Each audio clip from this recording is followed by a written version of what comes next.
Welcome to Rambam in Depth. Today we'll be discussing the Rambam Hilchos Nezirus, Perek, Zayin, Halacha, Gimmel. Nazir v'Kohein shepogu b'Meis Mitzvah. When a Nazir and a Kohein encounter a Meis Mitzvah, a corpse that no one is there to bury, so they have a chiyuv to bury it even though they become Tamei. But you have a choice, either the Nazir does it or the Kohein does it. So who should do it? So the Rambam rules, Yitama Nazir, the Nazir should do it. Even though by becoming impure he invalidates the days that he already had kept as a Nazir, he has to start all over again. Or maybe Korban Tumah, he has to bring a special sacrifice because of the Tumah, because of the impurity. Nevertheless, he should do it, not the Kohein. And the reason for that is Kedushas Sha'ah, because the Kedusha of a Nazir is only a temporary Kedusha, whereas a Kohein, as I'll conclude, is Kedushas Olam, is forever. But then the Rambam himself asks the question, he doesn't give an answer. He says, Apol Pi, even though, Nazir Olam, even if he was a Nazir Olam, he took a vow to be a Nazir for all the future, nevertheless, the Nazir should do it. Because the Kohein's Kedusha is an eternal Kedusha. So the question is, how does he answer the question about a Nazir Olam, someone who makes a vow to become a Nazir for life? So why is that any less Kedusha than a Kohen who has a Kedusha for life? So the Lechem Mishneh brings a Tosafos. The Tosafos says because Stam Nezirus is Shleishim Yom, because the idea of a Nezirus, this essence of the law of Nezirus, is for 30 days. So the whole concept of Nezirus is bound to a 30-day period. It's not a permanent thing. In other words, since you can see that you can become a Nazir for 30 days, it shows that the whole idea of a Nazir is not an intrinsic holiness. An intrinsic holiness can't be canceled, can't expire after a certain amount of time. But the fact that you can take the vow of a Nazir for 30 days, that means that the Nazir is not intrinsic. So even if you take a vow Nazir Olam, it's not an intrinsic type of Kedusha, and therefore it doesn't have the same stringency as a Kohen who has intrinsic Kedusha. But the Lechem Mishneh himself brings other explanations, and he says it's mashma from the Lashon of the Rambam, that Rambam holds the other explanations, and one of them is that a Nazir Olam is not a Nazir from the time of birth. He's only a Nazir from the time he makes the vow, so it's not Olam, it's not permanent. It's not from the moment of he's born, as opposed to a Kohen who's holy from the moment he's born. And also, there's a heter for a Nazir. He can be shoyel, he could renounce the vow, in which case the whole Nezirus goes off. That shows that the stringency is, again, not a intrinsic one, because it's possible to neutralize that prohibition. But then there's a Rashash who gives another explanation. Kedushas Olam, he says, means that it's inherited by the child. The Kohen, if your child is a Kohen, he's also a Kohen. Or she'ein kein a Nazir, just because you're a Nazir doesn't make your child a Nazir. So the Kedusha is not one that goes beyond. But there's another question over here. Question is asked by the Shaar HaMelech, according to the Ravin, who's cited by the Ran and Yuma, L'gabi pekuach nefesh. So you have to give a person to eat if his life is endangered, but you have to measure the stringency of each prohibition and give the lesser prohibition. So what happens if you have a choice of giving some non-kosher meat, an avela, where every bite is another prohibition, or to shecht something on Shabbos, where there's only one prohibition, but it's a more stringent one. There's a more harsh penalty for chil Shabbos than there is for eating non-kosher.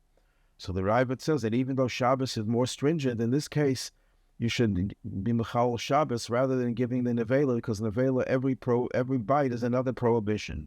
That means that if there's a question of a more stringent prohibition versus multiple prohibitions, the multiple prohibitions are more stringent. So according to that, Nazir is not just one prohibition. Nazir has many prohibitions. Nazir, there are 4 different Lavin, as opposed to the Kohen who has only one lav. So that would make the Kohen less stringent than the Nazir. That's the question asked by the Shaar HaMelech. And the Shaar HaMelech answers that there's a difference between the multiple prohibitions of Nevela as opposed to the multiple prohibitions of a Nazir. By a Nazir, it's one act with many prohibitions. It's a repeated act.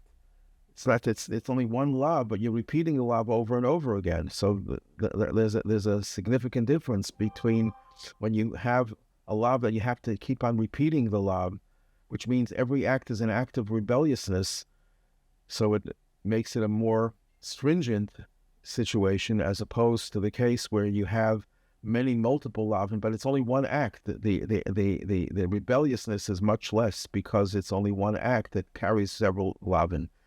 One could argue there, and the Shaar HaMelech himself is not so excited about that explanation. Another explanation given by the Achi'ezer based on a Maharit. The Maharit discusses what is the essence of the prohibition of a Nazir. And when a person makes a shavua, it's Isa Gavra, the Gemara says that the prohibition is on the person. Makes a neder, the prohibition is on the object that the person is prohibiting. What is it about Nazir? Is it Gavra or Chepset? He says it's neither. It's a third thing. Nazir is a status when the Torah puts a status of a Nazir on the person, and from that flows all the prohibitions. So there's really one source that is the cause of all the other prohibitions, and therefore, since the Meis Mitzvah allows the Nazir to become Tamei, that means by becoming Tamei, he's not desecrating his status as a Nazir, because that's what the prohibition is. The Torah puts you in a certain position, and based on that, there are prohibitions. But if your status is not being in any way compromised, then the prohibitions don't apply, whether it's one prohibition or it's many prohibitions. They all originate, they all emerge from one Kedusha that goes on the Nazir.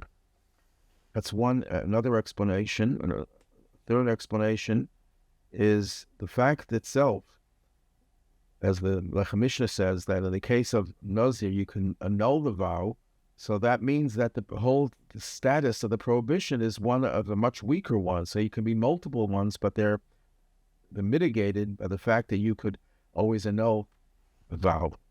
Another explanation is that the Ran goes l'shitase. The Ran is the one who brings this Ravin, and the Ran goes l'shitase that pikuach nefesh is only techuya. It doesn't permit the avera, it just pushes it away.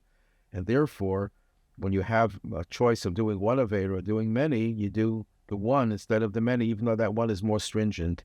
The heter of a Meis Mitzvah for a Nazir or a Kohen is hutra. There's no prohibition there whatsoever.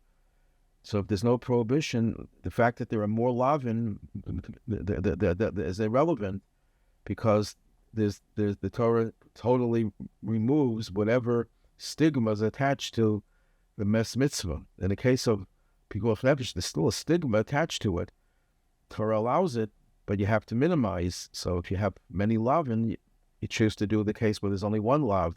But when you're talking about a situation where it's hutra, there's no prohibition whatsoever. So what's the difference if there's no one prohibition or there's no 5 prohibitions or 4 prohibitions?